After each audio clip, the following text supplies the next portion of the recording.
Ndewo na ndị be anyị. Ana m ekene onye enu, na-ekene onye ana, na-ekene nwoke, na-ekene nwaanyị, na-ekene ikwu na ibe, na-ekene ma ndị ọgọ anyị. Ọ ga-adụla onye ọbụla na mma. Udo ihe nji maka ya bịa tata ka m gbọrọ anya bụ maka ibe a na-akpọ famili, maka ezinụlọ. Ezinụlọ anyị n'ala Igbo bụ nnukwute ibe ọmaka ibe mara mma, and anyị nwa as a race ndị Igbo ejiri egwu egwu. Anyị abụka ezinụlọ anyị n'anya.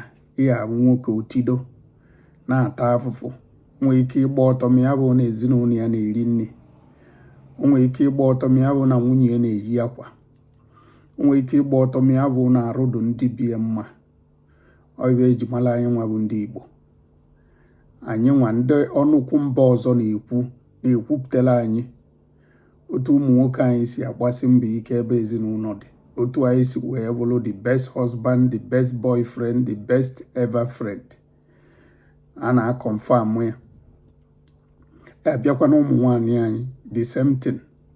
Ụmụ nwaanyị anyị bụ dike na-aga, a na-adị supportive, na-agbasi mbọ ike, na-akwanyere onwe bụ ugwu dịka nwaanyị na ezinụlọ, na-eme na-etigheri dishọn ụmụazị na-arụdụba na ba na-eri nri dị ọcha. Ịghọtago? So na ezinụlọ Igbo bụ ibe eji egori, ibe a na-enejere anya were amatụ. Ọ nnukwu ibe ka ọ bụ, and ekwesịrị ka onye ọbụla bụ onye Igbo do proud of ezinụlọ, do proud of family o si. No matter the situation of that family, no matter the consequences of that family, I suppose we dey proud of it. Because na ndị mgbe gboo ndị mụrụ anyị before mbọwa gbala eji wee recognize ezinụlọ anyị ka na-eme ọka dị ile luo taa. Ịghọtago? So na generation anyị need ikipukwe take enye from ebe ba kwụsị na-eme. Ịghọtago? Because na abịa na ala Igbo taa, otu anyị si wee ghazi ezinụlọ na otu anyị si wee nwee amamihe na otu anyị si wee nwee morals and intelligence anyị, the root bụ ezinụlọ. Maka ọ from ezinụlọ wee nwezie ụmụnna, wee nwezie community, nwebezie ma village ma town ma enu ma ana. So ibu ebe onye Igbo mere ibe ịmana ka m nwekenerie ka nje direct. Ibu ebe onye ojii mere ibe, onye mmadụ ga na-ajụ esese edishọn onye a bụrụ onye Igbo. O wee bụrụ ibe anyị jetara na ezinụlọ, maka anyị anara ezinụlọ anyị na-aghazicha anyị esie ike na mmadụ. Ịghọtago? Mana ibe merie anọda okwukwe bụ na ịma na ya bụ ezinụlọ ebe ọbụla ibe dụ mmadụ mma, o ebe ọbụla ibe na-aga ọfụma, ekwensu anara ekwe, ekwensu ghara anaba larụ. Ịghọtago? So abịakwa na ezinụlọ anwa ị na-enwe no attack, na-enwe everything, ọkwetago, na-enwe all the negative things, mana otu anyị si wee ghazie onwe anyị na-eme overcome. Nyanwa ka nna asị na ịmago na ọ bụ na onwe ndị nwere nsogbu like negele anya na ezinụlọ ba ma enu mana ọ bụrụ ezigbo ibe na inegelele nne na nna gị anya ma ụmụnne gị anya, ọ bụrụ ezigbo ibe. Ọ bụrụ ka ndị Igbo si eme, ọ bụrụ ezigbo ibe. Onye ka eji wele ekwu na ala Igbo dati n'igwe ka umenele nnukwu ibe. Anyị dị n'igwe, na ndị dị n'igwe bụ ndị kalinin, we are special breed. Emebugo m vidio, ige vidio mmelu maka ndị Igbo, ebe nkwukwa ka nkwụ maka na eziokwu kwụ ọtọ. Ịghọtago?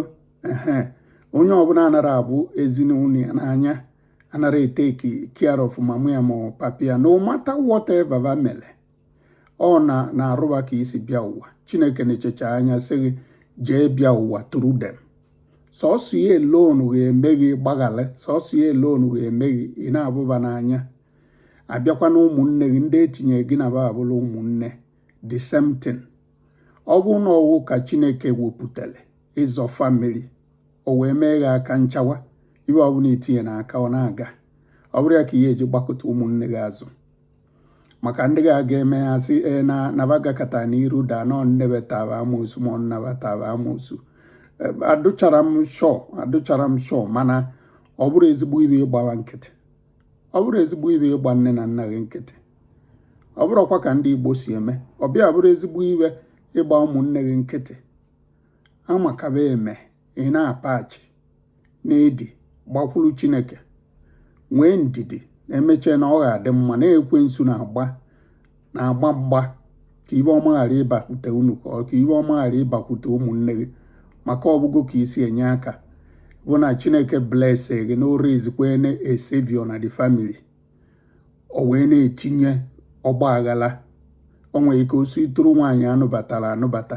Enwere ike osi from oyi. O nwere ike osi from ndị ụmụnna ma onye do na-arụ. Ịghọtago ma gụmala amala na at the end of the day na ịrafụba kabatawa abụ adụrọ mma. Ọ bụ na ọ dụrụ ọlụgwụ mma udo ị na-ekpe ekpele Chineke bless ya bụka na ụmụnne gị n'anya. Bụka na ụmụnne gị n'anya maka ije obodo oyibo ịbụ na ndị ọcha na-eme ibe a na ịbụnụba ji ekwu okwu na bebe na ha maka ọdụ na ọkwa famili. Friends na-acha ọkwa famili ga-anọ. Ịnwụrụ taa ọkwa famili ga-apụta si na ọbanwe ozu. Onwekwe rafụkwa m aja a na-eme na friend. Abịa ma asịra na friend adịrọ mma mana the root of na ịdụ happy ndị ịkpatanya bụ ego ndị nke ga-eri enye bụ famili. Biko amaka ọdụ onye mejọ na famili ya gbagharịkana na ọ bụrụ ka ndị Igbo si were eme. Ịghọtago onye echezokwa na aba anyị nọọ igwe ka ịghọta onye agha na nwanne ya ọ bụrụ aja aba ibe abụ ezigbo aba. Onye agha na nwanne ya onye agha kwune parents ya ekwuchekwa m ka ọra m n'ọnụ. Onye agwalụkwe agwakwu ya ọzọ. Ọka bụkwa nwanne unu nwoke Kenechukwu. Ọ ga-adịla anyị niile mma onye nweta ozi ya atụsa na ekele ọlụ eke nke m bụ ị na-ekwupụta nke unu bụ na-atụsa atụsa. Ngwa Chineke ga-enye aka. Ngwa ka anyị nwee na the next video.